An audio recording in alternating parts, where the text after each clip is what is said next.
संजीव बालियान साहब, आपका स्वागत है बीपी गंगा में। धन्यवाद जी। तो संजीव बालियान साहब, ये बताइए कि ये जो कल की बैठक होने वाली है, तो इस बैठक में तमाम जो समाज के प्रतिनिधि हैं वो मौजूद रहेंगे या सिर्फ भारतीय जनता पार्टी के लोग मौजूद रहेंगे? क्योंकि इस बैठक पर सबकी नजरें हैं और पश्चिमी उत्तर प्रदेश को लेकर बार बार कहा जा रहा है कि किसान नाराज हैं, जाट नाराज हैं। क्या कहना है आपका? देखिए, हर बार ये कहा जाता है कि जाट नाराज है। 2017 हो, 2019 हो और अब 2022 है जी। और हर बार ज़्यादातर जाट वोट भारतीय जनता पार्टी को मिलता है। और मैं पश्चिम उत्तर प्रदेश के बारे में एक बात कह सकता हूं कि पश्चिम उत्तर प्रदेश 2012 से 17 का समाजवादी पार्टी का, अखिलेश का दौर अभी नहीं बोला है जी। पूरे पश्चिम उत्तर प्रदेश में शायद ही कोई व्यक्ति होगा जो चाहता होगा कि अखिलेश यादव दोबारा लौट के आए।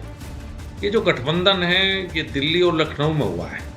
ये जनता का, जमीन का गठबंधन नहीं है, हवा का गठबंधन है, हवा में ही है ऐसा लगता है। और पश्चिम उत्तर प्रदेश ठीक है, जैसा समर्थन पहले भारतीय जनता पार्टी को मिला था उससे अच्छा समर्थन मिलेगा, मुझे ऐसी उम्मीद है। जी। तो कल की बैठक पर सबकी नजरें टिकी हुई है, बड़ी महत्वपूर्ण बैठक करने वाले हैं और इस पूरी जो बैठक की जो व्यूह रचना है वो संजीव बालियान इस पूरे मुहिम में लगे हुए हैं कि पश्चिमी उत्तर प्रदेश में जो एक विपक्ष की तरफ से बार बार जो बातें कही जा रही है, आप लगातार जनसंपर्क लोगों से कर रहे हैं और आप उन तमाम बातों का जवाब देने की कोशिश भी कर रहे हैं। संजीव जी बिल्कुल जवाब देंगे। हमने ये जो 2022 में चुनाव है, 17 और 22 के बीच में जो बेहतर काम भारतीय जनता पार्टी की सरकार में पश्चिम उत्तर प्रदेश में हुआ। पश्चिम यूपी हमेशा नेग्लेक्टेड रहा है। पिछले 7.5 साल में जब से मोदी जी के नेतृत्व में केंद्र सरकार बनी है तो वेस्टर्न यूपी में नेशनल हाईवे बने हैं, रेलवे के काम हुए हैं। इस सरकार के बनने के बाद 24 घंटे बिजली है, इन्वर्टर समाप्त है।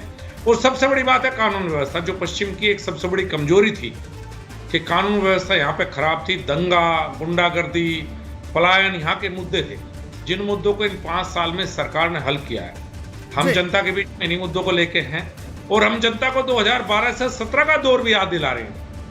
जो 2012 से 17 के बीच में यहाँ हालात थे शायद कोई नहीं भूल सकता साहब।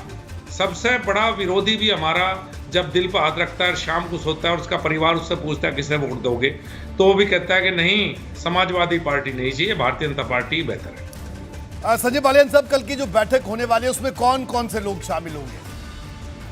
देखिए, मैं उसके बारे में ज्यादा नहीं जानता कुछ भी, क्योंकि वो संगठन का काम है। मैं तो अभी भी क्षेत्र में ही हूँ लगातार और यही हूँ, वो संगठन की वो है।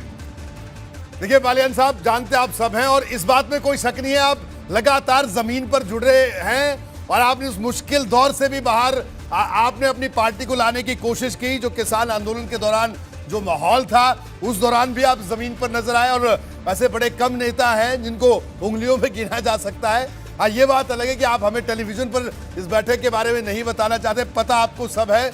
लेकिन एक आखिरी सवाल आपसे, और पश्चिमी उत्तर प्रदेश के प्रदर्शन को लेकर, देखिए इस बार जो गठबंधन है सपा और आरएलडी का, और उनका कहना है कि अब हमारी केमिस्ट्री भी जबरदस्त है, मजबूत है और भारतीय जनता पार्टी को इस बार शिकस्त देंगे पश्चिमी उत्तर प्रदेश में। इस पर क्या कहना है आपका?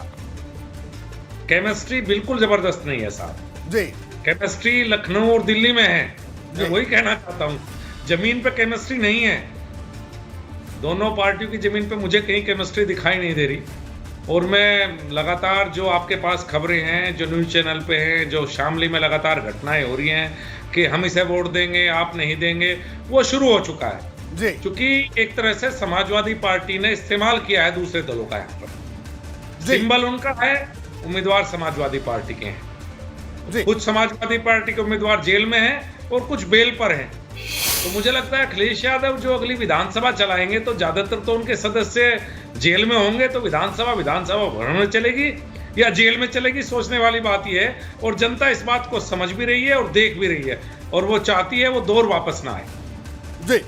संजीव बालियान साहब, आपका बहुत बहुत शुक्रिया एबीपी गंगा से बात करने के लिए। कल की बैठक के बारे में आपने भले नहीं बताया हो, लेकिन संजीव बालियान का इतना जरूर कहना है, वो कह रहे हैं कि कि प्रदर्शन को बेहतर करके रखेंगे और वो कह रहे हैं वो लगातार फील्ड में मौजूद हैं और फील्ड में रहकर जो चीजें शायद जो विपक्ष आरोप लगा रहा है उन तमाम एक एक आरोप का जवाब देंगे। बहरहाल यह वक्त एक छोटे से ब्रेक का। ब्रेक के बाद आपको दिखाएंगे समाजवादी पार्टी की लिस्ट में क्या है गैर यादव ओबीसी फॉर्मूला।